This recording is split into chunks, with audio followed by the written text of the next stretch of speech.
Hello, it's time to get into Module 8, where we're going to start talking about interval estimates. And in this first part, we're going to learn how to estimate a population mean, assuming we know the population standard deviation. First, recall from the end of the last module, where we talked a little bit about the difference between point estimates and interval estimates. A point estimate, remember, gives us a single value. So you're being very precise, but you have very little chance of being accurate. An interval estimate, where you give a range of values as an estimate, you lose precision, but you gain accuracy. A nice analogy to point versus interval estimates would be the following. If you've ever gone to a carnival, and sometimes at a carnival there's somebody who has set up a booth where they will guess your weight. And you can pay some money to see if they can guess your weight, and if they do it incorrectly, you win a prize. Do they try to give a point estimate? That is, do they try to guess your weight to the specific pound? Of course not. They would lose all of their prizes to people pretty quickly.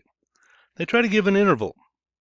They might say, I'll guess your weight to within plus or minus 5 pounds, or I'll guess your weight to within plus or minus 3 pounds. If they're real good, they might say plus or minus 2 pounds. And that way they've got a greater chance of being accurate. Now, the point estimates that we're going to look at initially here generally have the following sort of pattern to them. We're going to start with a point estimate, but then we're going to give it some margin for error. For example, suppose you wanted to estimate the average height of a person. You might go out and take a random sample. You'd probably start with your best point estimate, which is going to be your sample mean. Look at the mean height in your sample. That would give you a specific value, but as we just said, specific values are likely to be wrong. So we're going to give it some margin of error. So for estimating a population mean mu, the general idea here is we're going to take x bar, your sample mean, plus or minus this margin of error. The big question now is, how do we form that margin of error? And as you're going to see, the way we form that margin of error is going to be one such that we will have a degree of confidence in our estimate. In fact, interval estimates are often referred to as confidence intervals. I will sometimes abbreviate that here CI, because as I said a minute ago, we will have a certain degree or level of confidence in our estimate. If you look back at the formula that we just had a minute ago, x bar plus or minus margin of error means that an interval estimate is going to give us two values. X bar plus this will give us an upper bound. X bar minus this will give us a lower bound. So you're going to have an upper and lower bound to these interval estimates. And of course, what you're hoping is that those boundaries contain the parameter you're trying to estimate. If I say that I estimate the average height of a person in one of my classes is between 5'6" and 5'10", I'm hoping that the true mean is within that interval. Another analogy that you might see here, sometimes people say that forming confidence intervals is kind of like pitching horseshoes.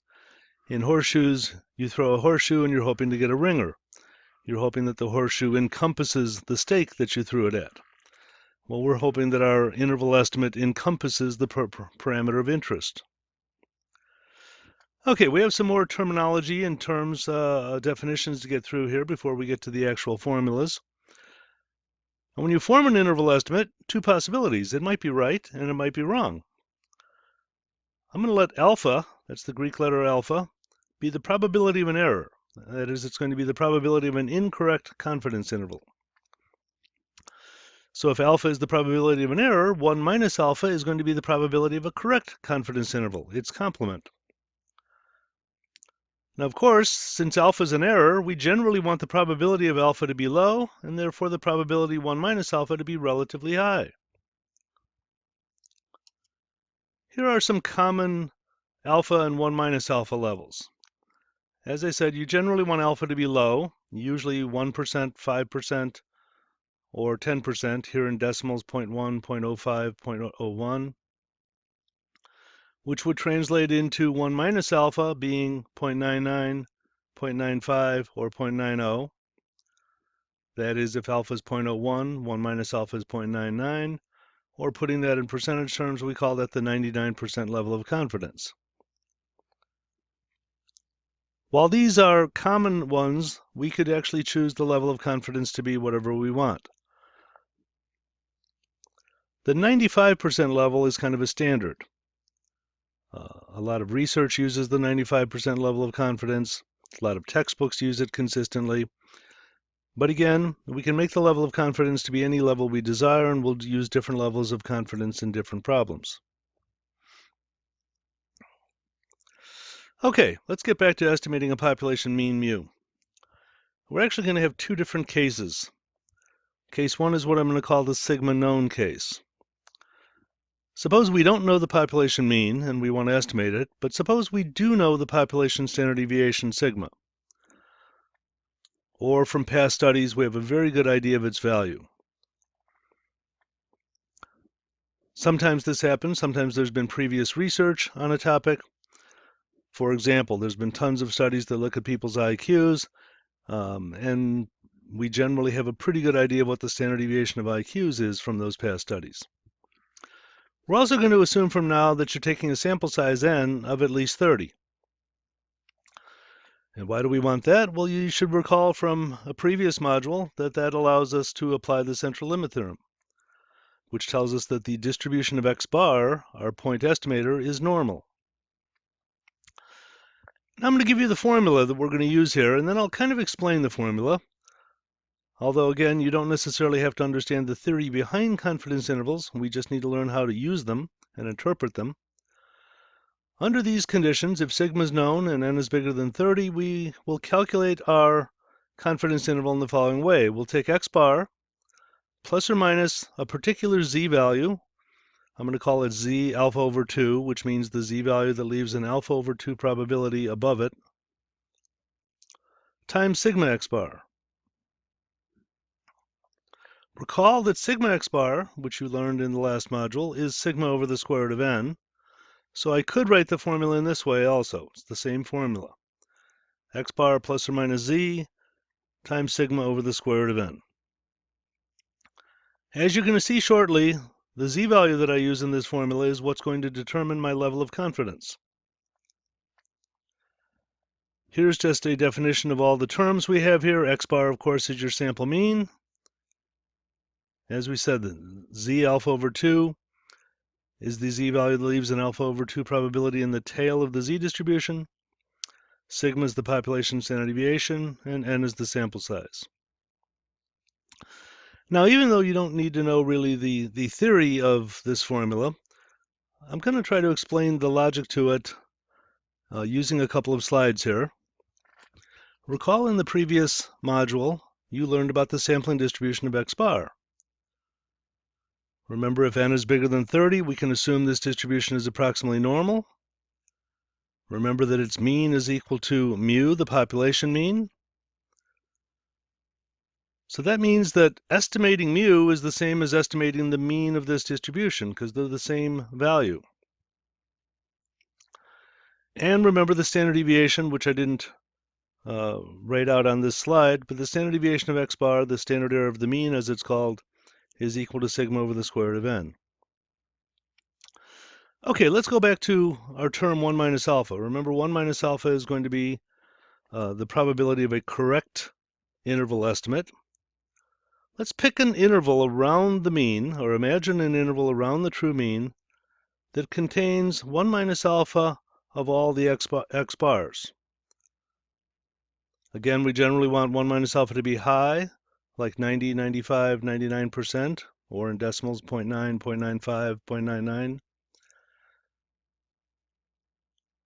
So think of that interval that contains 1 minus alpha of all the x bars. Let's say it goes from here to here. To find those endpoints, we'd have to go a certain number of standard deviations above and below the mean. And remember, that's what z-values do for us. They basically count standard deviations.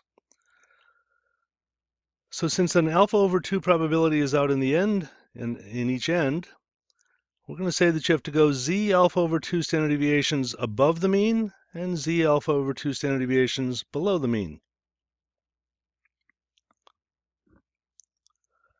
Now let's add a little bit more into the graph.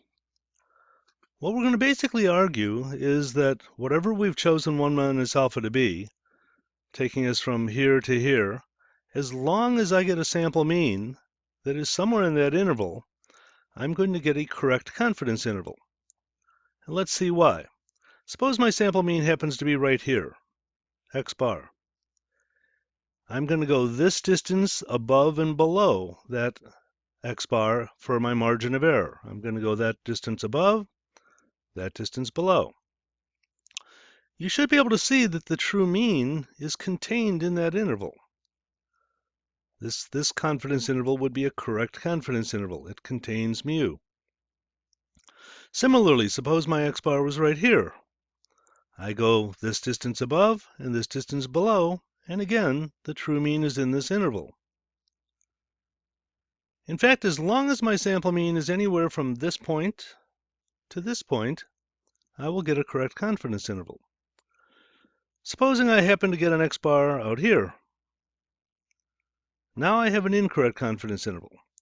I go that distance above and that distance below. The true mean is not in that interval. What's the probability of that happening? Well, that's only going to happen if I get an x bar out in the ends of the distribution.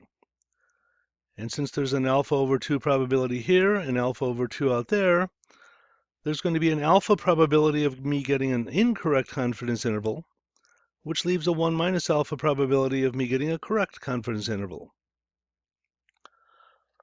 Hopefully the graph will help you understand the logic to the formula. Let's go back to the formula. We take our sample mean and we go so many standard deviations around it. How many standard deviations depends on the level of confidence we want. So, as we were just saying, we need to find the z-values to put into this formula, and we want z-values that leave an alpha over 2 probability in the ends of the z-distribution, and therefore 1 minus alpha between them. Let's choose an alpha level. Let's say we want alpha to be 0.05 and therefore 1 minus alpha to be 0.95. If 1 minus alpha is 0.95, then alpha over 2, 0.05 divided by 2 is going to be 0.025. So, here's how you find the correct z-values.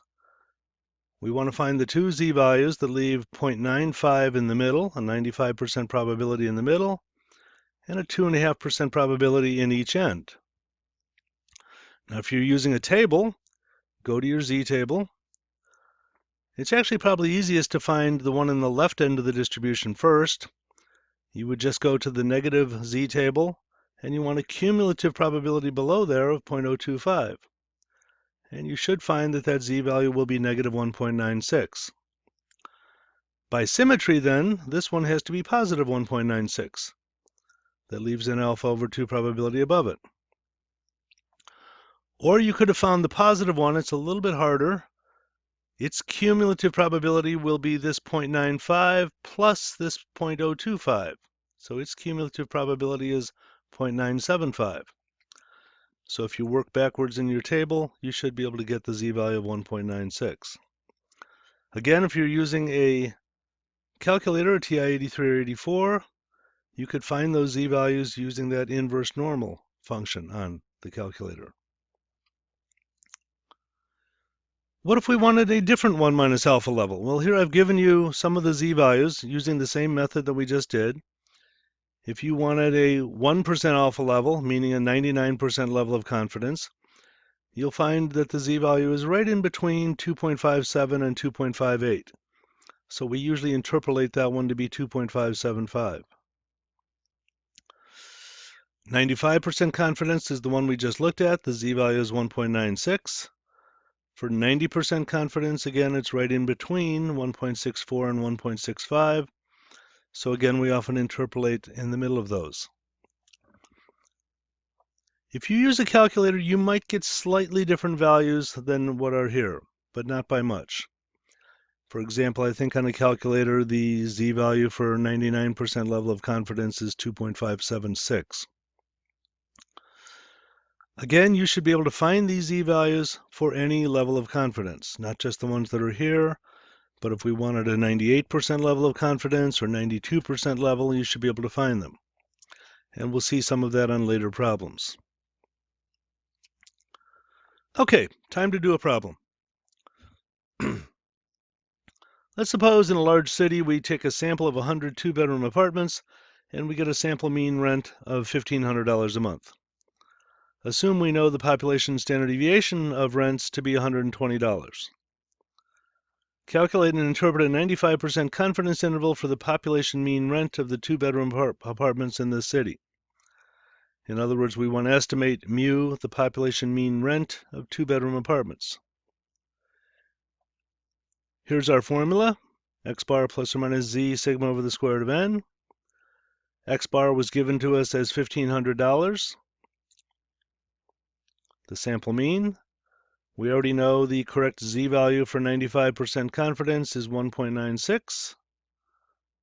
Sigma, the population standard deviation, was given to us as 120, and the sample size is 100. Plug it into the formula and carefully calculate out your results, and you should get an interval from 1476.48 to 1523.52.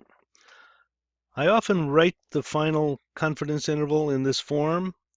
We're hoping that the true population mean mu is in that interval. And that's what we're estimating it to be. So remembering that this was in dollars, we have the following interval.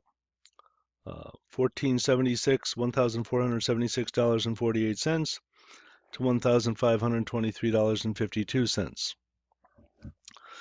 Interpretation. We interpret this by saying the following. With 95% confidence, we're estimating the population mean rent for two-bedroom apartments in this city to be between $1,476.48 and $1,523.52 per month.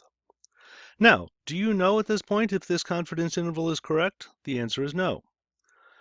Remember, we only have a sample of apartments. We don't have all data in the population. That's the basic nature of statistics going way back to the very beginning of the course.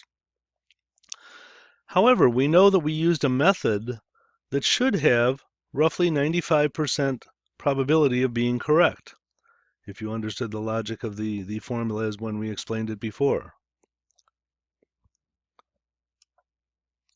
Let's do the same example. Let's just change one thing. Let's change the level of confidence to be 0.99. The only thing that's going to change now is the z-value. You still have the same sample mean, same sample standard deviation, same n value. As we showed you a minute ago in our table, the correct z-value for 99% level of confidence is 2.575. Plug that in and you will now get an interval from 1469.1 to 1530.9. Again, putting it in dollar terms and interpreting it, with 99% confidence, we estimate the population mean rent for the two-bedroom apartments to be between $1,469.10 and $1,530.90 per month. You might notice if you compare this 99% confidence interval to the 90% that we had before, 1476 to 1523, we now have a wider interval. The margin of error is greater because of the higher level of confidence. The more confidence you want, you're going to lose precision. There's a trade-off between precision and accuracy in confidence intervals. And as I said, more confidence will give you a wider estimate. Suppose you want to do this on your TI-83 or 84. It's fairly easy to do. Press your Stat button. Scroll over on the top till you get to Tests. Scroll down till you get to one called Z-interval. On my calculator, it's number 7. It might vary a little on your calculator. Hit the Enter button. First, you have a choice, data or stats. You would choose data if the problem had given you the original sample data itself and you had to calculate the mean and standard deviation by yourself, which we're going to do one of those later. But if the problem gives you all the statistics, like we did on this problem we just did, if it gives you the mean and standard deviation, just choose stats. Then the calculator is waiting for you to enter sigma, the population standard deviation, x bar, the sample mean, n, the sample size, and the level of confidence that you want.